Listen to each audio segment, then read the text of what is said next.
The massive alien warship hung in space like a dark metal mountain.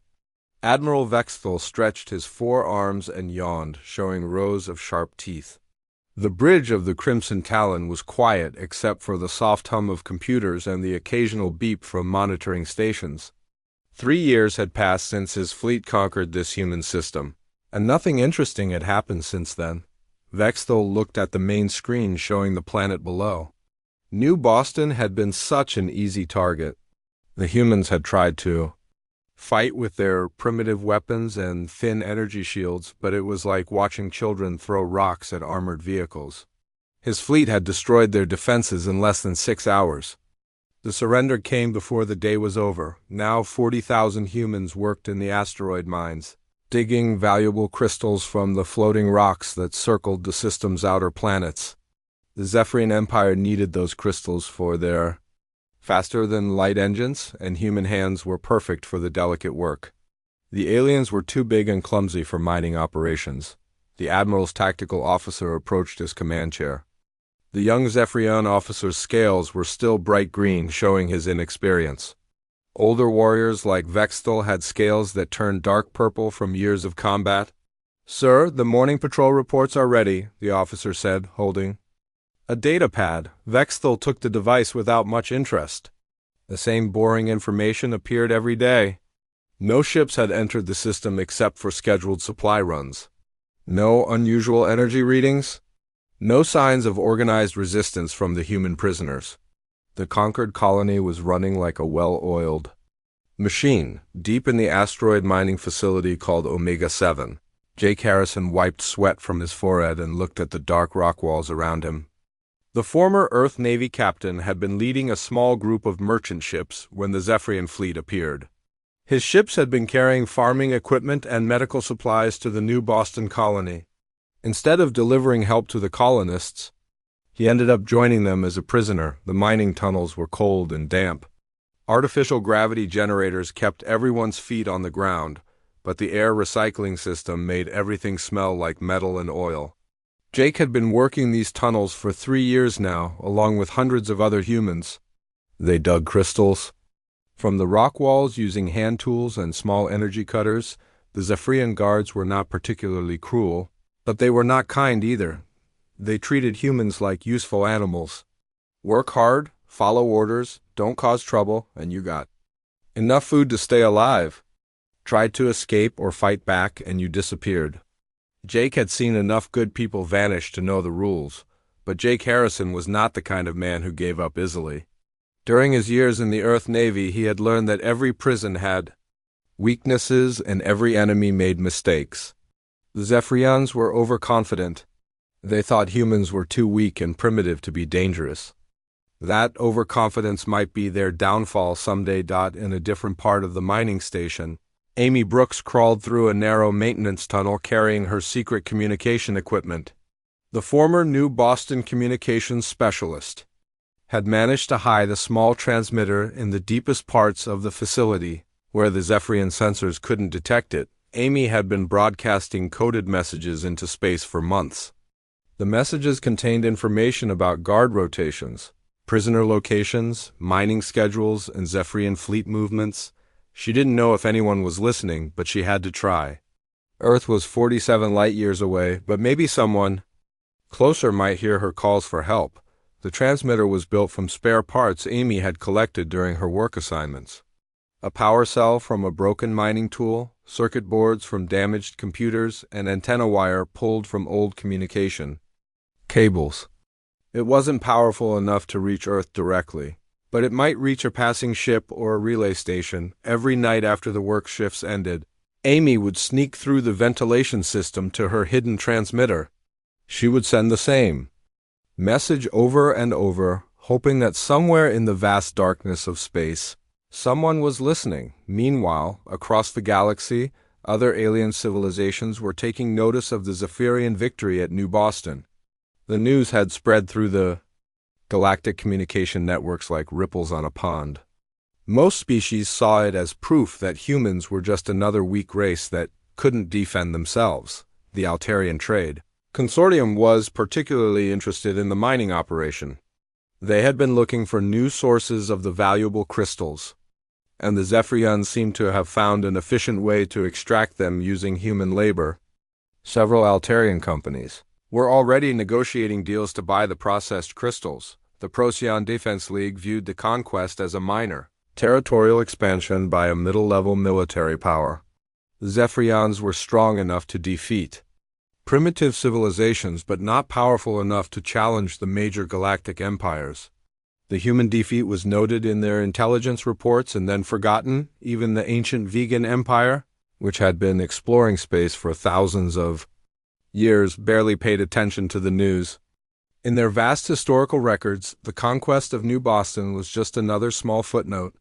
Young species rose and fell all the time. It was the natural order of galactic civilization. Back on the Crimson Talon, Admiral Vexthal was reading weekly reports from his patrol squadrons. The information was exactly what he expected.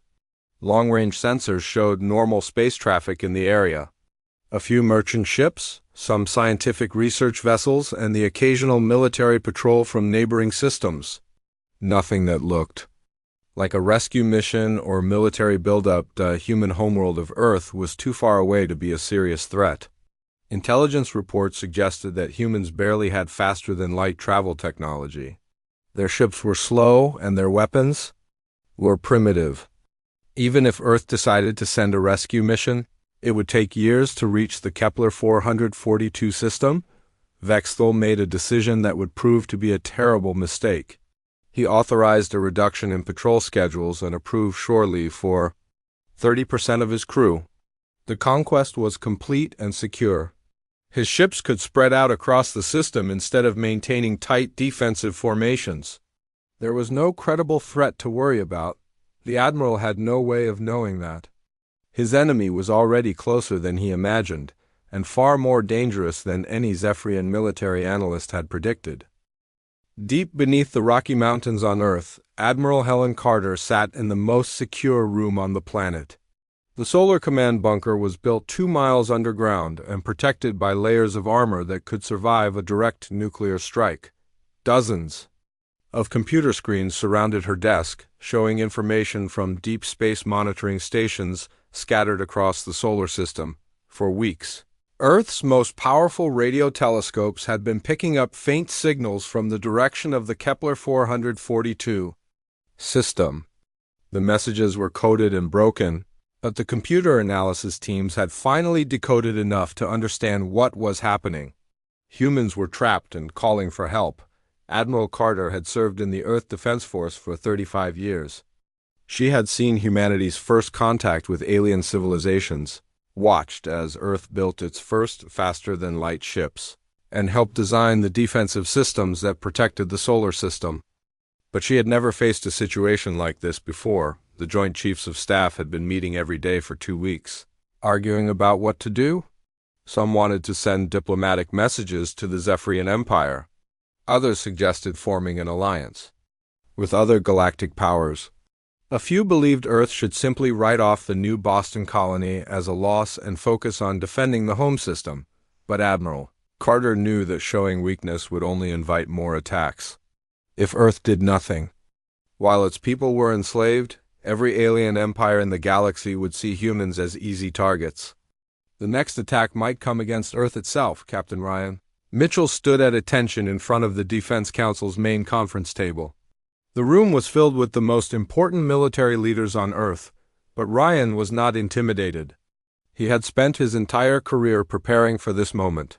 The captain was 42 years old and had commanded 3 different starships during his 15 years in space.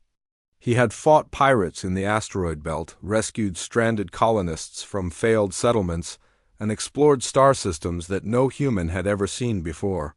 His record was perfect, and his loyalty to Earth was absolute, but Ryan Mitchell's most important qualification was not his experience or his courage.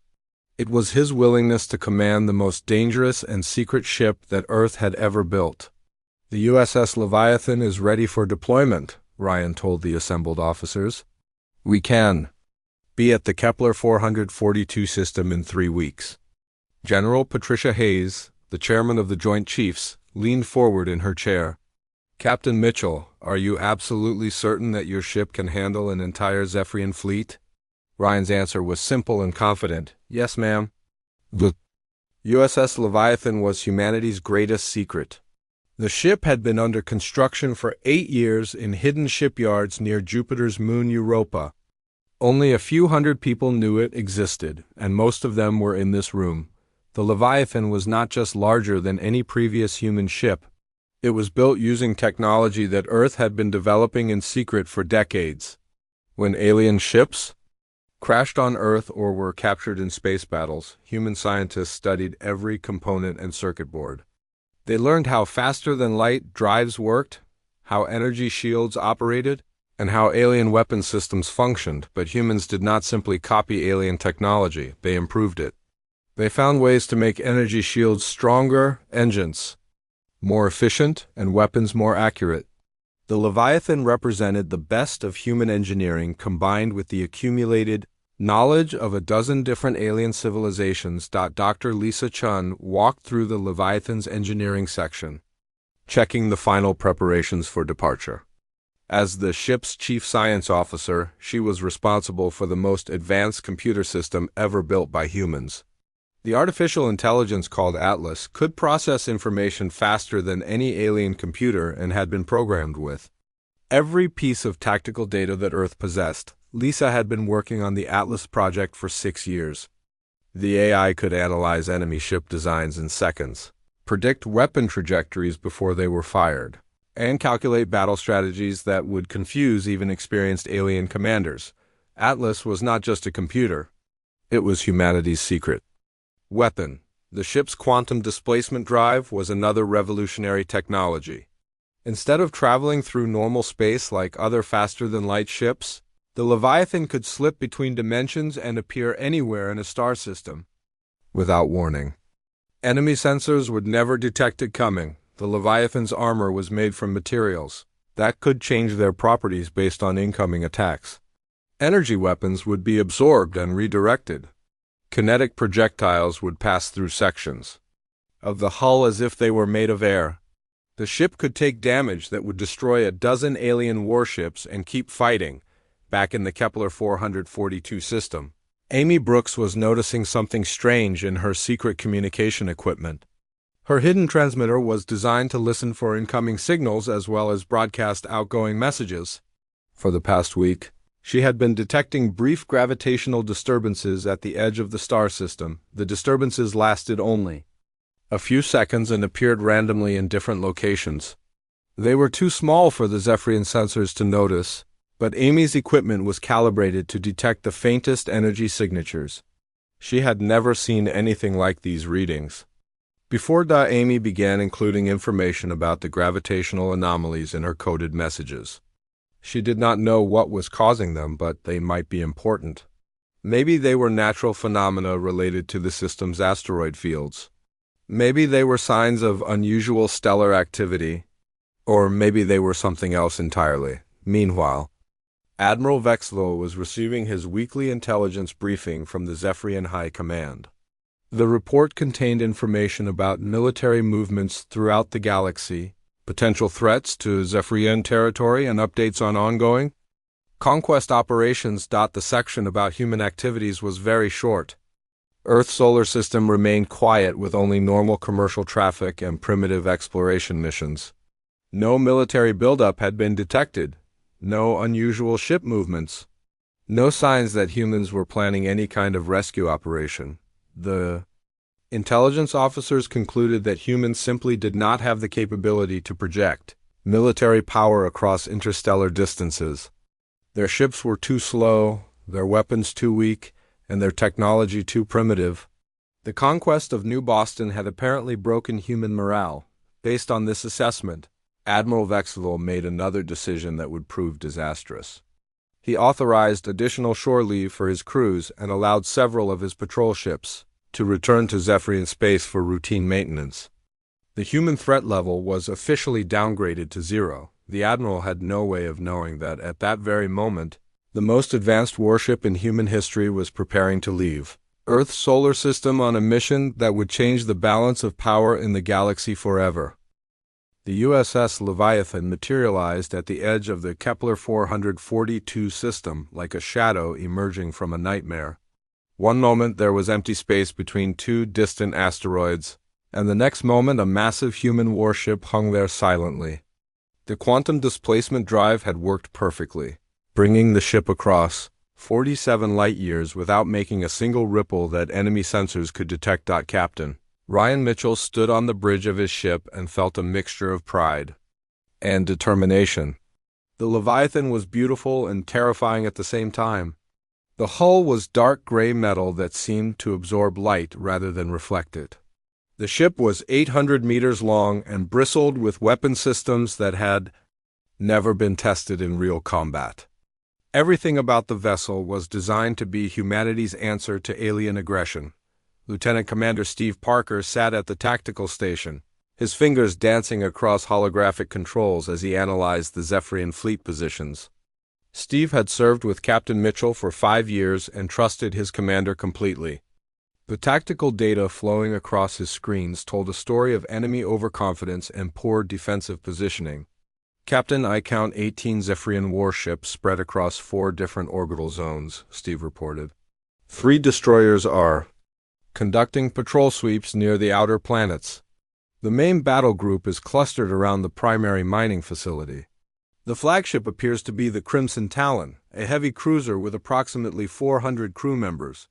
Ryan studied the tactical display and smiled grimly. The Zephyrians had made exactly the mistake he hoped they would make.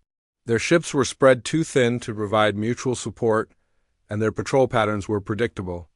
Admiral Vexthal was treating this like a peaceful occupation rather than a military operation.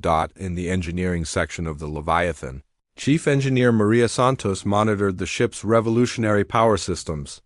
Maria had been designing starship engines for 20 years, but nothing in her experience compared to the Leviathan's quantum reactor. The device generated more energy than the entire Earth defense fleet combined, and it did so without producing any of the radiation signatures that normal reactors created. Maria's team had spent months learning to operate systems that pushed the boundaries of human understanding. The quantum displacement drive could fold space-time around the ship, making it appear to vanish from one location and instantly appear in another. The adaptive armor plating used nanotechnology to change its molecular structure in response to different types of attacks. Most importantly, the ship's stealth systems could make it invisible to almost any sensor array in the galaxy. All systems are green, Captain, Maria reported through the communication system. The quantum reactor is operating at 97% efficiency, and the stealth field is holding steady. As far as enemy sensors are concerned, we might as well be a small asteroid. On the bridge, Communications Officer Ben Rodriguez was attempting to establish contact with the hidden transmitter that Amy Brooks had been using to send distress signals. Ben was one of the best communication specialists in the Earth Defense Force, and he had developed new encryption methods specifically for this mission. After several minutes of careful frequency adjustments, Ben managed to lock onto Amy's signal. The connection was weak and filled with static, but it was enough to establish two-way communication with the human prisoners on Mining Station Omega-7. Captain, I have contact with our people in the mining facility, Ben announced. The prisoner sending the signals identifies herself as Amy Brooks, former New Boston Defense Force. She reports approximately 8,000 human prisoners at the main facility, with smaller groups scattered across 6 other mining stations. Ryan nodded and moved to the communication console. This was the moment he had been preparing for during the entire journey from Earth. Everything depended on coordinating the rescue operation with precision timing. Amy Brooks, this is Captain Ryan Mitchell of the Earth Defense Force, he transmitted. We are here to get you out. Can you provide detailed information about guard rotations and prisoner locations? In the mining facility, Amy Brooks nearly dropped her hidden transmitter when she heard the incoming message. After months of broadcasting into empty space, someone had finally answered. Not just anyone, but an Earth Defense Force captain with what sounded like a rescue mission. Amy quickly gathered the information she had been collecting for weeks. Guard shift changes happened every 8 hours. The main prisoner barracks were located in Section C through G of the mining complex. The Zephyrian Control Center was heavily defended but had only 6 guards during the night shift. Most importantly, she had mapped out the facility's ventilation system and identified weak points in the security network. "Captain Mitchell, I have detailed facility maps and guard information," Amy transmitted back. "But you need to know that this place is heavily defended. The Zephyrians have automated weapon systems and energy barriers protecting all the main entrances. Any rescue attempt will have to deal with serious opposition." Meanwhile, Admiral Vexthal was enjoying a meal in his private quarters aboard the Crimson Talon when his tactical officer burst through the door with an urgent report. The young Zephyrian officer's scales were pale with fear, and his hands were shaking as he held out a datapad. "Admiral, long-range sensors are detecting unusual gravitational readings near the outer system," the officer reported. "The patterns are inconsistent with natural phenomena, and they keep appearing in different locations." Vexthal looked at the sensor data with mild annoyance rather than concern. The readings showed brief energy spikes that lasted only seconds before disappearing completely. They could be caused by anything from solar flare activity to malfunctioning mining equipment. "These are probably sensor echoes from the asteroid mining operations," the Admiral decided. "The heavy machinery we use to extract crystals sometimes interferes with our long-range detection systems. File a maintenance request to have the sensor arrays recalibrated." The tactical officer hesitated before responding. "Sir, the engineering staff says the sensors are functioning normally. They believe the readings might indicate the presence of unidentified spacecraft using advanced stealth technology." Admiral Vexthal laughed, a sound like grinding metal. "What spacecraft? Human technology is 50 years behind our own capabilities. They barely have faster-than-light travel, and their stealth systems are primitive at best. If there was a human rescue mission coming, our sensors would have detected it weeks ago." Back on the Leviathan, Dr. Lisa Shen was working with the ship's artificial intelligence to analyze every piece of data they could collect about Zephyrian technology. Atlas had been processing information at superhuman speeds, identifying weaknesses in enemy shield systems, weapon targeting protocols, and ship design specifications. "Captain, Atlas has completed its tactical analysis," Lisa reported. "The AI has identified 17 specific vulnerabilities in Zephyrian military technology. More importantly, it has developed countermeasures for their primary weapon systems and defensive protocols." The information Atlas provided was exactly what Captain Mitchell needed to hear. The Zephyrian ships used energy weapons that operated on predictable frequency patterns. Their shields had harmonic weaknesses that could be exploited with precisely calibrated attacks. Most importantly, their communication systems used encryption that Atlas could break in real time. Captain Mitchell studied the tactical plan that Atlas had developed and felt confident that the mission would succeed. The Leviathan would strike fast and hard, using its advanced technology to overcome superior enemy numbers. The rescue operation would happen simultaneously across multiple facilities, coordinated by Amy Brooks and other prisoners who had volunteered to help. Everything was ready for the most important battle in human history. The USS Leviathan dropped its stealth field like a predator revealing itself to prey. One moment, the space between the Zephyrian flagship and mining station Omega-7 was empty, and the next moment an enormous human warship hung there like a dark metal mountain. The ship was larger than anything the Zephyrians had ever seen, and its hull seemed to absorb light rather than reflect it. Captain Ryan Mitchell stood on the bridge and opened communication channels to broadcast on all frequencies. His message went out to every Zephyrian ship in the system and to every human prisoner in the mining facilities. When he spoke, his voice was calm and clear, but it carried the weight of Earth's determination behind it. "This is Captain Ryan Mitchell of the Earth Defense Force," he announced in perfect Zephyrian dialect. "You have invaded human territory and enslaved human citizens. You have exactly 60 seconds to begin withdrawing your forces from this system. This is your only warning." On the bridge of the Crimson Talon, Admiral Vexthal stared at his tactical display in complete shock. The human ship had appeared from nowhere, and his sensors were providing impossible readings about its size and capabilities. The vessel was 800 meters long, which made it larger than most Zephyrian battleships, but the energy signatures were unlike anything in their military databases. "Weapons officer, target that ship and prepare to fire," Vexthal ordered. His voice cracking slightly with surprise and anger, the Zephyrian weapons officer worked frantically at his control station, but his targeting computers could not maintain a stable lock on the human vessel. The ship's energy signature kept shifting and changing, making it impossible for the automated systems to calculate firing solutions. "Admiral, our targeting systems cannot acquire the enemy vessel," the weapons officer reported with growing panic in his voice. "The ship appears to be using some kind of advanced stealth technology that interferes with our sensors." Lieutenant Commander Steve Parker coordinated the Leviathan's opening attack with surgical precision.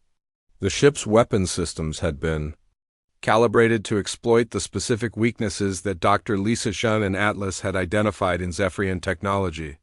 Steve's fingers moved across his tactical controls. Like a pianist playing a deadly symphony, the Leviathan's first salvo consisted of precisely targeted energy pulses that struck 3 Zephyrian destroyers simultaneously. The alien ships did not explode in the traditional sense. Instead, their power cores became unstable as the human weapons disrupted their internal energy systems. Within seconds, the 3 destroyers simply ceased to exist as their own power sources turned against them. "Direct hits on targets 1, 2, and 3, Steve reported with professional satisfaction. "Enemy vessels have been neutralized. No debris detected." Captain Mitchell nodded approvingly. The Atlas artificial intelligence had predicted that Zephyrian power systems would be vulnerable to harmonic disruption, and the theory had just been proven correct. The enemy ships had been destroyed by their own technology. In Mining Station Omega-7, Jake Harrison felt the entire facility shake as the Leviathan's transport beams began extracting prisoners directly through the station's defensive shielding. The former Earth Navy captain had been waiting for this moment for 3 years, and he immediately began organizing the other prisoners for evacuation. "Everyone stay calm and move toward the main corridors," Jake shouted over the noise of the rescue operation. "Earth has come for us and we are going home." Amy Brooks worked frantically at her hidden communication equipment, providing technical support to override the mining station's lockdown systems. Her knowledge of the facility's computer networks was crucial for the rescue operation. She guided the Leviathan's transport systems to the exact locations where prisoners were being held. "Captain Mitchell, I have disabled the security barriers in Section C through F," Amy transmitted. "You should have clear access to approximately 4,000 prisoners in those areas."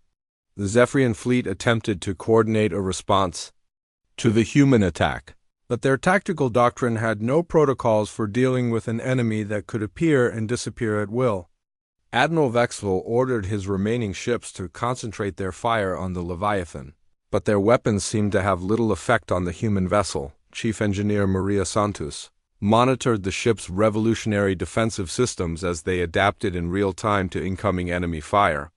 The nanoscale armor plating shifted its molecular structure to absorb energy weapons, while the quantum displacement field created localized distortions that redirected kinetic projectiles around the ship's hull.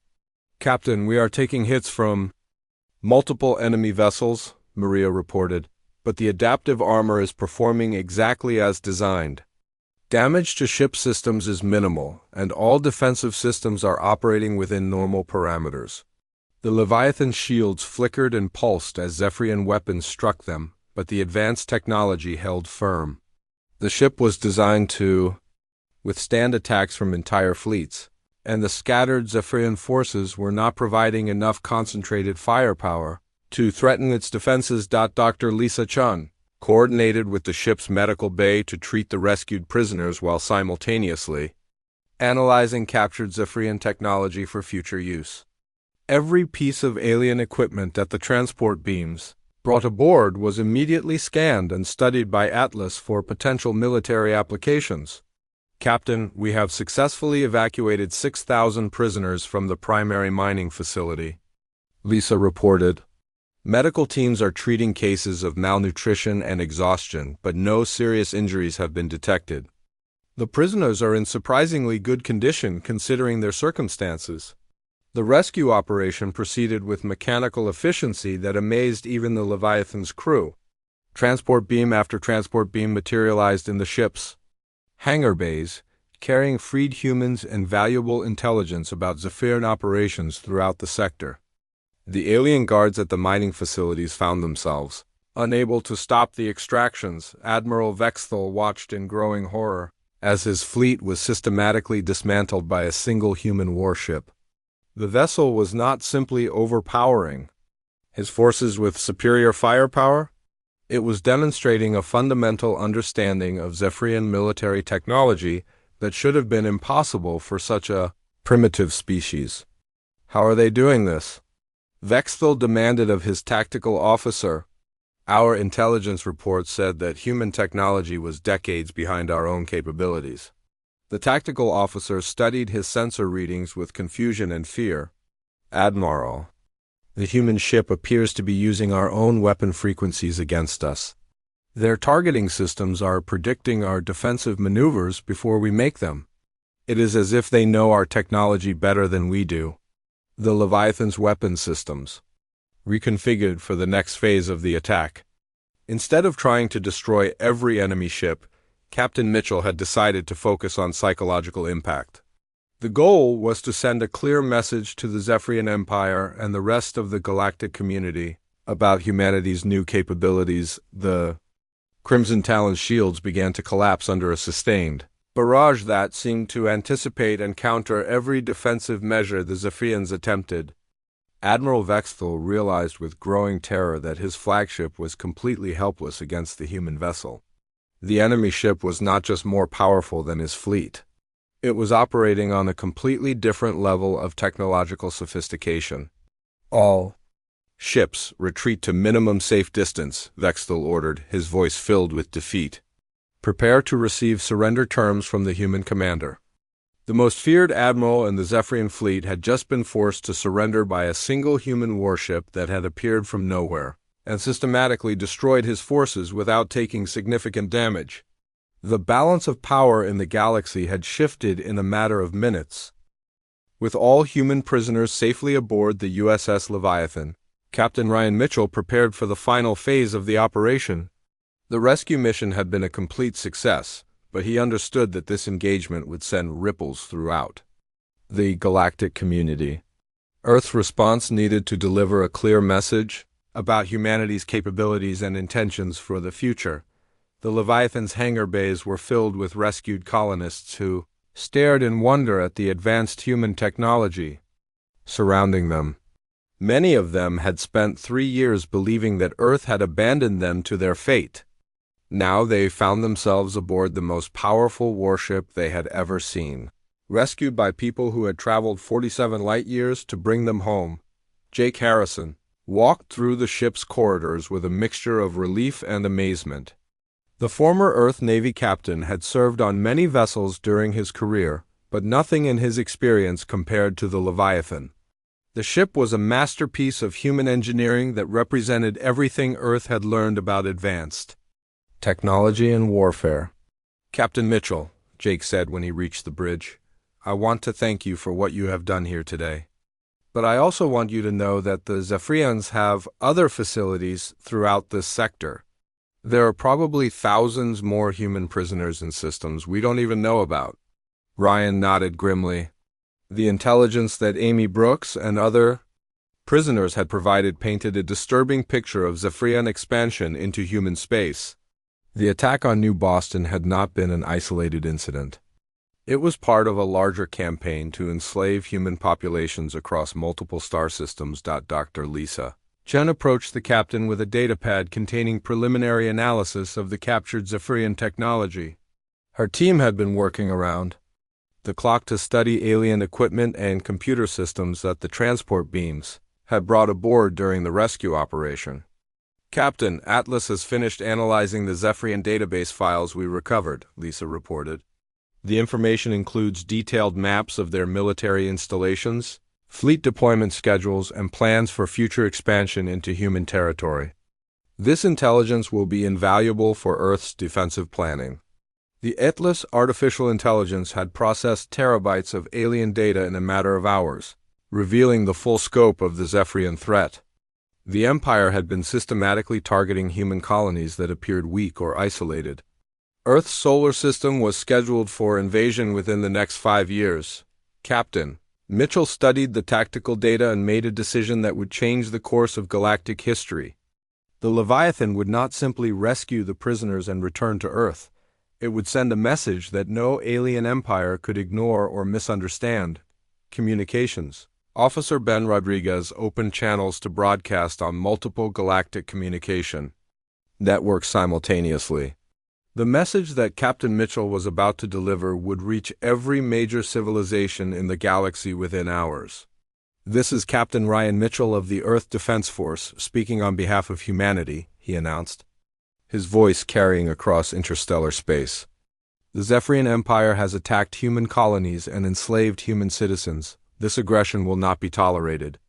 On the bridge of the Crimson Talon, Admiral Vexthal listened to the human captain's words with growing dread. The alien admiral knew that his defeat here would have consequences far beyond the loss of a single mining operation. The Zephyrian High Command would demand explanations for how an entire fleet had been defeated by a single enemy vessel. Any future attacks against human colonies or citizens will be met with overwhelming force, Captain Mitchell continued. "Humanity is no longer the primitive species you encountered at New Boston. We have evolved, and we are prepared to defend ourselves. This is your only warning." The message was broadcast in 17 different languages, ensuring that every major galactic civilization would understand its meaning. The human captain was not asking for peace negotiations or diplomatic solutions. He was making a declaration of war against anyone who threatened humanity. Amy Brooks stood in the Leviathan's observation lounge, watching as the ship prepared to demonstrate its final capability. The communications specialist had spent months dreaming of this moment, but the reality was more impressive than anything she had imagined. Earth had not just sent a rescue mission. It had sent a technological revolution. The USS Leviathan's weapon systems reconfigured one last time, focusing all of their power on a massive asteroid that orbited near the primary mining facility. The target was roughly the size of a small moon and composed of solid rock and metal. Captain Mitchell had chosen it specifically to demonstrate humanity's new destructive capabilities. Chief Engineer Maria Santos monitored the quantum reactor as it channeled unprecedented amounts of energy into the ship's primary weapon systems. The engineering display showed power levels that exceeded anything in the Leviathan's design specifications, but the advanced technology handled the load without strain. "All systems are optimal, Captain," Maria reported. "The quantum reactor is operating at maximum safe output, and all weapon systems are ready for firing." The beam that erupted from the Leviathan was unlike anything the galaxy had ever seen. It was not a traditional energy weapon or kinetic projectile. It was a focused stream of quantum energy that disrupted matter at the subatomic level. The asteroid target simply vanished as its molecular bonds were severed and its atoms scattered across space. Admiral Vexthal watched the demonstration with absolute terror. The human weapon had not destroyed the asteroid in the conventional sense. It had unmade it, reducing solid matter to its component particles in seconds. No defensive technology in the galaxy could protect against such a weapon. The tactical implications were staggering. If humans could build ships that carried such weapons, they could destroy entire fleets or even planets with single shots. The balance of galactic power had not just shifted. It had been completely overturned. Captain Mitchell's final message was broadcast as the Leviathan prepared to depart the Kepler 442 system. "The age of human expansion among the stars has begun. We will explore, we will settle new worlds, and we will defend our people. Anyone who stands in our way will face the consequences." The USS Leviathan vanished from the system as mysteriously as it had arrived, using its quantum displacement drive to slip between dimensions and disappear from all sensor arrays. The rescued prisoners were taken to a new colony world far from Zephyrian space, where they could rebuild their lives in safety. But the real impact of the Leviathan's mission was felt across the galaxy in the weeks and months that followed. The Altarian Trade Consortium quietly canceled all expansion plans into human territory. The Procyon Defense League initiated diplomatic contact through neutral intermediaries. Even the ancient vegan empire took notice, adding humanity to their list of species worthy of careful observation and respect. The Zephyrian Empire never recovered from the defeat at Kepler 442. Admiral Vexthol's report to the High Command triggered a complete reassessment of human capabilities and a permanent withdrawal from all systems with human populations. The empire that had seemed so powerful just days before was now afraid to encounter a single human ship. Throughout the galaxy, military strategists and political leaders studied recordings of the battle and tried to understand how such a dramatic reversal of power had been possible. The humans had not simply built better weapons or stronger shields. They had developed an entirely new approach to warfare that made traditional military thinking obsolete. The rescued prisoners of New Boston would tell their story throughout human space, inspiring a new generation of explorers and colonists who were no longer afraid of alien threats. But the real message had already been delivered to every civilization in the galaxy. Humanity had announced its arrival on the interstellar stage not with diplomacy or trade agreements, but with a demonstration of power that none could ignore or forget. The galaxy would never underestimate Earth again.